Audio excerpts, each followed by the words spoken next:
నమస్కారం masters. Ramanjaneyulu motivation ఛానల్కి స్వాగతం.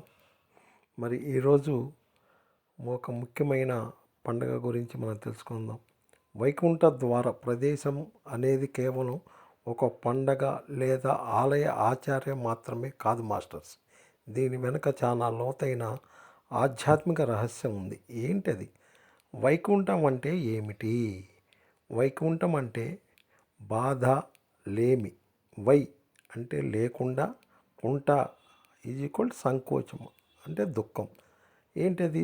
శాశ్వత శాంతి, ఆనంద స్థితి కావాలి. మరి ఆధ్యాత్మికంగా చెప్పాలంటే మనలోని పరమ చైతన్య స్థితి. ద్వారం అంటే తలుపులు కాదు మాస్టర్స్. మన శరీరంలో మనసులో ఉన్న మార్గ శాస్త్రాల ప్రకారం మన శరీరంలో 9 ద్వారాలు, నవద్వారాపురి. కానీ వైకుంఠ ద్వారం అనేది 1 జ్ఞానద్వారం, 2 సహస్రార చక్రం అంటే తలపై భాగము. ఈరోజే ఎందుకు? వైకుంఠ ఏకాదశి రోజు సూర్యుడు ఉత్తరాయణం దిశగా ప్రయాణం ప్రారంభిస్తాడు. ప్రకృతి శక్తి పైకి లేవటానికి అనుకూలంగా ఉంటుంది. దీనికి ధ్యానము చేస్తే కుండలిని శక్తి సులభంగా పైకి ఎగుస్తుంది. అందుకే ఈ రోజున వైకుంఠ ద్వారం తెరుచుకునే రోజు అని అంటారు. ఆలయములో ఒక ద్వారం మాత్రమే ఎందుకు?